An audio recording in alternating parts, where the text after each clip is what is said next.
may share po ako sa inyo ngayon na product na bagong-bago po natin ino-offer na product. Ito po ang body-worn camera. Ito pong hawak ko ngayon, ito po yung Hytera SC818.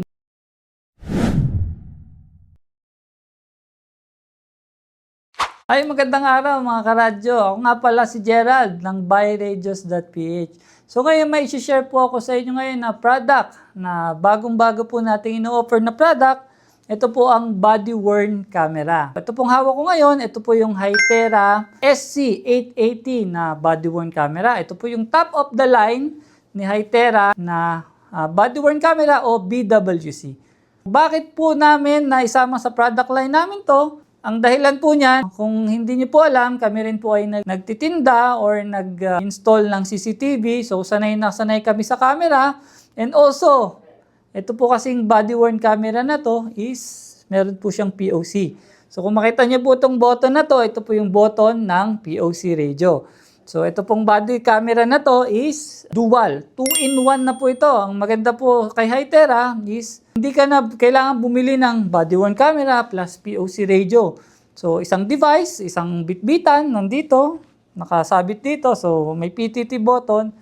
So communication and recording na siya. Bakit po ba kailangan ng body-worn camera? Actually, maganda po kasi kay body-worn camera. Evidence po kasi ito. Kumbaga, video evidence. Ang pwedeng gumamit nito sa ganitong klaseng device is unang-una yung mga government.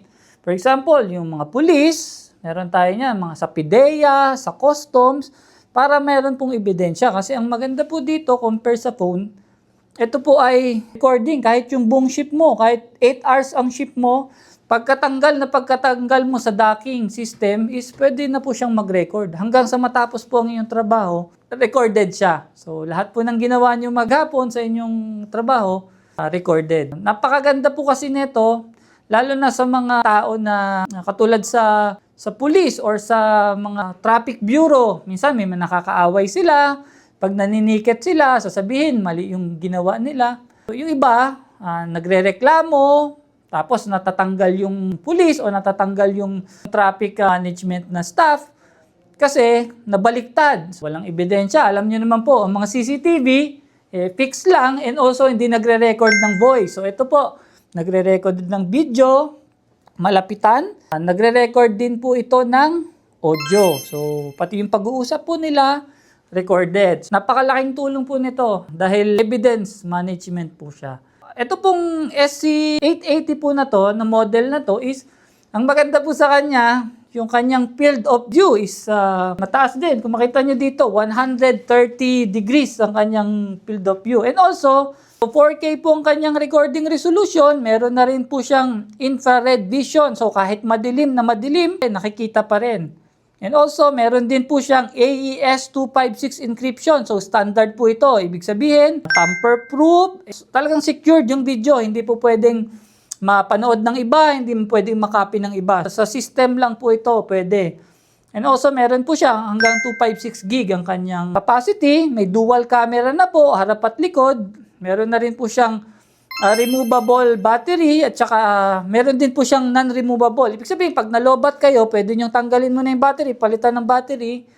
Ayan po, pwede. Tapos meron din po siyang man-down alarm. Meron din po siyang standstill. Yung man-down po, pagka bumagsak yung tao, mag-a-alarm po yan sa system. Yung standstill naman po, yun yung hindi gumagalaw, mag-a-alarm po yan. Bakit hindi gumagalaw yung tao? So, baka iniwan or something na may nangyari doon sa tao, malalaman po natin. Meron na rin po yung lens blocking alarm. Pagka binlock po yung lens, mag-a-alarm siya. Ayan, meron po yan. IP68 military standard, kayang-kaya niya po. Waterproof, shockproof, dustproof na rin po siya. So, kahit saan nyo po idalhin, kahit negative 20 degrees Celsius. And sa mainit, pwede rin po hanggang 50 degrees Celsius. So kung makita niyo po, ito po ang kanyang recording. Actually, pwede niyo po siyang i-settings na pagkatanggal pa lang, nagre-record na. Pero kung gusto niyo na per scenario ang recording, yung pagka bago pumunta sa pinangyarihan ng scenario, pipindutin niyo lang po to, i-down niyo lang. Ayan, makikita niyo po. Video recording started. Ayan po. So makikita niyo po, mag-video recording lang po yan. Ayan. Ayan. So pagkatapos naman na po, pagkatapos nyo na po siya mag-record, i-up nyo lang po. Video recording finished. Yan. Kaya up and down po siya, gloves friendly kasi yung iba po hindi kayang pindutin ng gloves. Ito po, merong PTT button, hindi lang po siya naka-program ngayon, pero pag pinindot nyo, pwede nyo na pong makausap yung ibang users, yung may ganto, or meron ding ibang klaseng POC ni Hytera, katulad ng P50, P50 Pro. Ayan.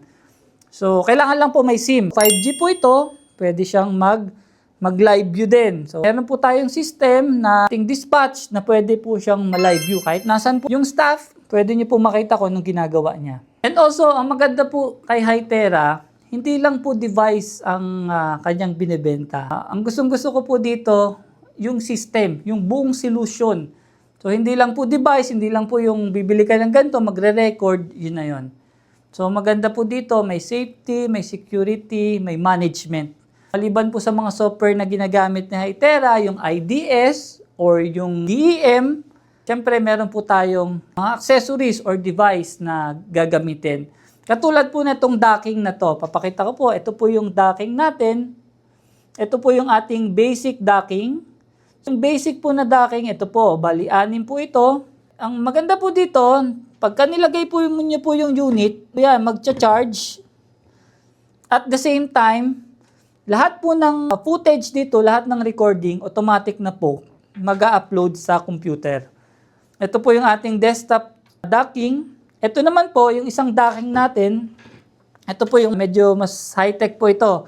Dahil ito po yung tinatawag nating wall mount docking system.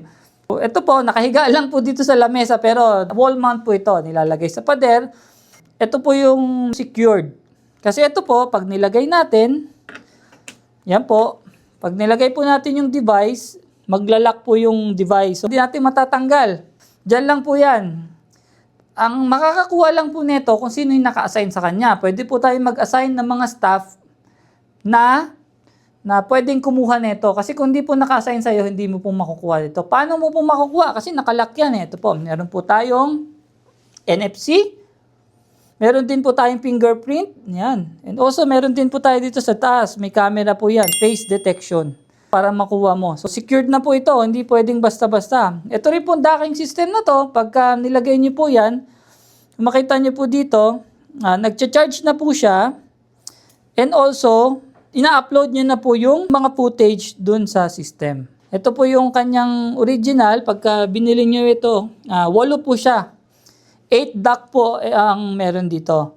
So, pagka gusto nyo, mas marami po kayo, ito po, expansion po ito. So, nag-add tayo another 8, 16 na po ito. Up to 32 po. Pwede tayo magdagdag hanggang 32 po. So, ayun po yung brief introduction natin ng BWC or yung body-worn camera natin. Sa susunod, magkakaroon pa po kami ng other videos tungkol dito sa body-worn camera.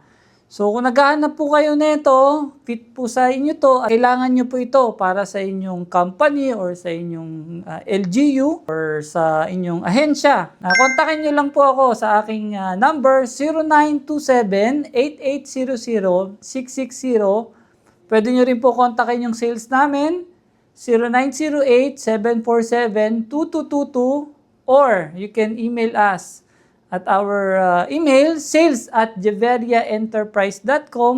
Pwede nyo rin po bisitahin ang aming website, www.buyradios.ph.